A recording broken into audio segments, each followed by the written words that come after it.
ici, dans ce cas-là, en fait, il y a principalement 3 volets. Il y a l'Auril, c'est donc toute la rénovation en fait, du bâti touristique sur le balcon, c'est 2000 lits à peu près. Ça, c'est donc le premier volet. Ensuite, il y a l'extension, on va dire, de la station proprement dite, avec la création d'une 3e entrée qui sera sur le site des Charpennes. Donc là, on est sur le site du Lauzet. Et Charpennes, c'est juste au-dessus, c'est vraiment... C'est les petites cuvettes qui sont à 200 mètres d'ici, voilà. C'est à 5 minutes à pied. Et pour imaginer, ça fait à peu près un carré de 300 mètres sur 300 mètres. Donc ça, c'est la deuxième partie. Et la troisième partie du troisième volet de l'UTN, c'est l'accès en fait à cette troisième porte, à cette troisième entrée du Lauzet, qui est avec un déplacement doux. Voilà, qui est quand même... On fait 3 sorties pour le moment. Sur 3 sorties, on a trouvé sur 2 sorties des espèces protégées au niveau national et sur l'annexe 1, c'est-à-dire non chassables, des espèces vraiment comme donc la chouette chevêchette qu'on a trouvée dès la première sortie. On l'a trouvée, quand je dis on l'a trouvée, c'est pas une vue de l'esprit, c'est une certitude, c'est-à-dire que on l'a entendue. On a fait de la repasse pour être sûr qu'elle était là. On a eu une réponse de chevêchette et non seulement on a eu la réponse, mais on l'a vue et on l'a photographiée sur le site à 200 mètres d'ici.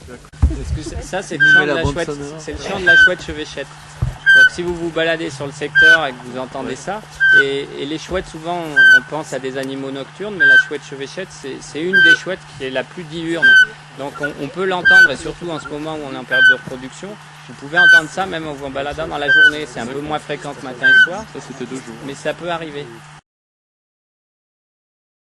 La chouette de Tegmalm, c'est vraiment une espèce qui vit dans la taïga, dans les forêts du nord de l'Europe, et qui est relictuelle chez nous, qui est sur certaines petites forêts de montagne.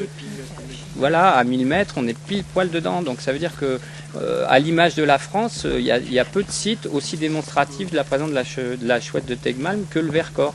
Et c'est vrai pour ici, mais c'est vrai pour des sites où on met des canons à neige, comme la forêt de Gèvres à Outrance. Et quand on trouve ces espèces-là, non seulement ça veut dire que il faut protéger parce que ce sont des espèces rares, mais en plus ça veut dire qu'elles sont dans un milieu qui mérite d'être protégé, parce que s'il y a cette espèce-là, par exemple, ça induit la présence d'autres espèces. Donc après, le boulot de quelqu'un qui ferait une réelle étude sur place, ça aurait été déjà d'avoir trouvé cette espèce-là, et là, quand on y va que 2 fois et que les 2 fois on la trouve, c'est que personne n'y est venu, quoi, parce qu'il faut pas rigoler.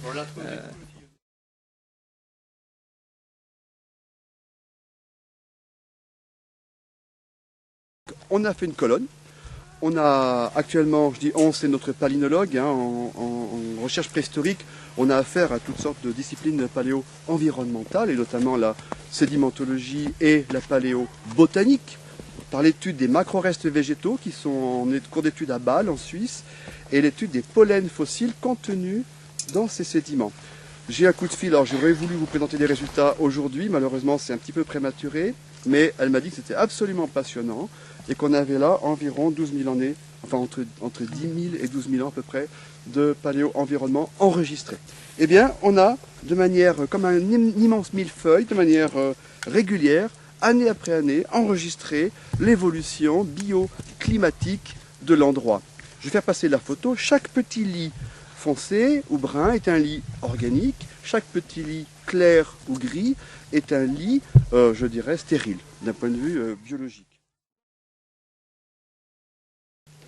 Cette zone humide, ici, qui n'est donc pas une tourbière, mais un lac, un véritable lac, eh bien, c'est le seul exemple que nous ayons sur l'ensemble du massif du Vercors, et notamment à 1250 mètres d'altitude. Il n'y a pas d'équivalent ici dans la région. Il y a le Val de Lens, qui est un paléolac aussi, qui est un autre sujet, un autre domaine, mais lui n'est qu'à 1000 mètres d'altitude, donc inféodé à d'autres paramètres biologiques.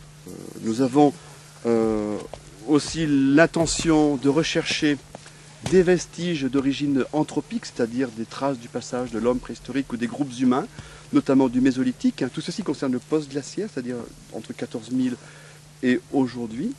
Et je pense qu'il faudrait qu'on renforce les prospections et les balades dans ce coin ici, dans cet environnement, pour, comme l'a fait Luc Mortier pour les animaux, et bien pour chercher des traces et des indices anthropiques qui peuvent un jour être des arguments qu'on garde sous le coude pour éventuellement éviter le pire.